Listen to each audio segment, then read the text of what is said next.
Over the labs when it comes to thyroid. I think that would be a good idea. Actually, instead of going over the labs, let's go over the physiology of the gland. Okay, how does this gland work? What's going on with the gland?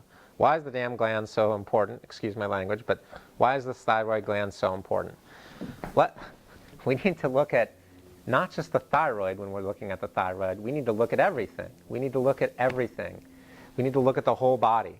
We need to look at emotions, we need to look at lifestyle, we need to look at diet, we need to look at sleep patterns, we need to look at the structure of the body, whether or not the person's had injuries. We need to consider everything. Okay? So first, let's not consider the thyroid, since a thyroid problem is never a thyroid problem. When I say that, I mean the thing that causes the thyroid condition could be a toxic liver, could be the stomach not functioning properly.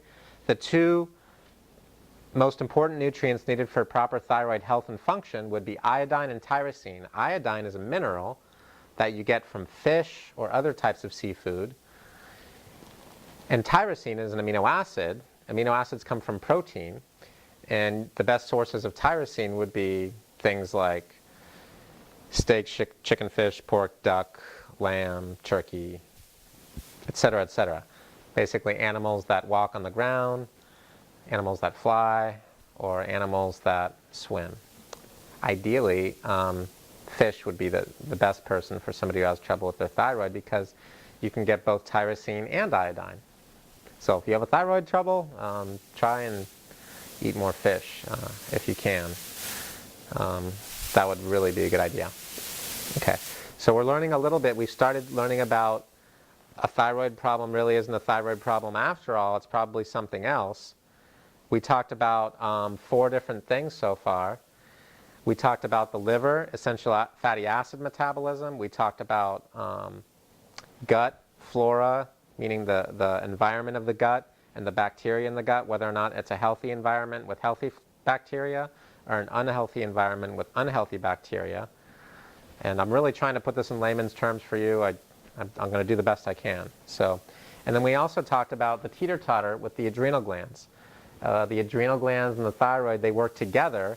They never work separately. So if one's doing great, the other one's not doing too well. If the other one starts to do better, then the other one fades down. The reason why that is because a person, a human at least, they encounter different levels of stress. And initially when they're stressed out, they have the fight or flight mechanism.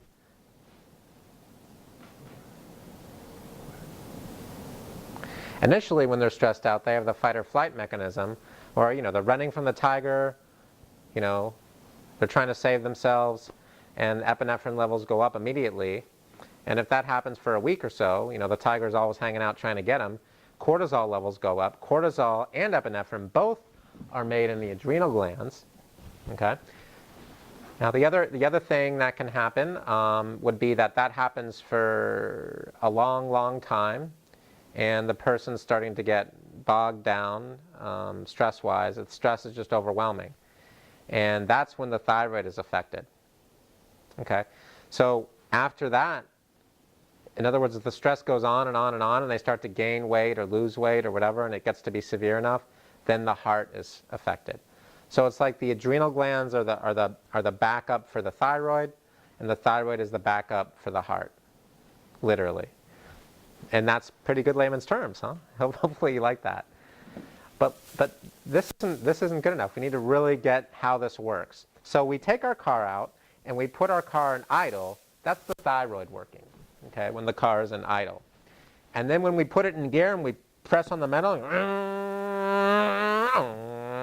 put it in the second gear, that's the the adrenal glands working. Putting the pedal on the metal, 5th gear, and you're racing someone on the Autobahn, and it goes for 100 miles, that could be a little stressful on the thyroid, right?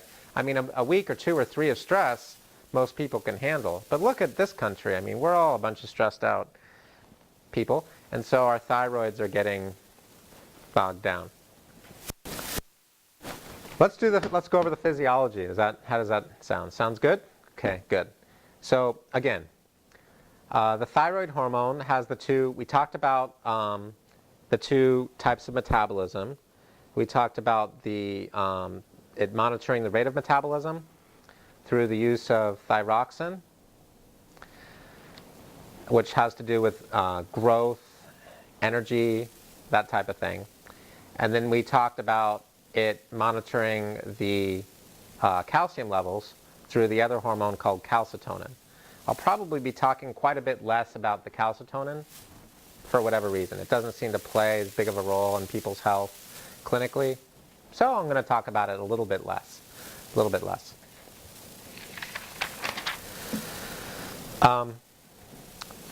The thyroid gland makes a hormone called thyroxine, but the thyroxine isn't made until one of the hormones called T4, or one of the precursors to thyroxine called T4, is converted into T3, which is active thyroid hormone.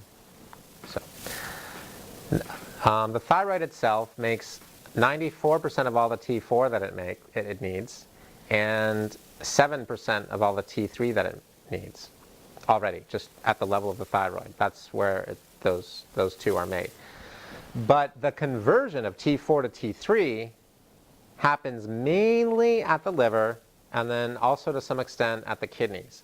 So right around 40 to 60% of the conversion of T4 to T3 in the liver. Toxic liver, toxic body, poor thyroid function. You see? You see? Now, you're maybe thinking to yourself, well, 60% converts, about 40 to 60% converts to the liver. What about the rest of it? 20% of the T4, it becomes what's called reverse T3. It just never converts. It's sort of lost, and the body doesn't use it. The other 20% of T4 is converted to T3 in the digestive tract. Okay? About that amount, about 20%, give or take. Kind of like, let's use some approximations here. And that happens through the use of intestinal sulfatase. So T4 is converted to T3 acetate. About 10% is converted to T3 acetate, give or take. And through the use of intestinal sulfatase, it's then converted into T3, active T3, triiodothyronine. And the other 10% is converted to through the use of T3 sulfate to active T3. But both of these conversions take place mainly in the digestive tract. Okay?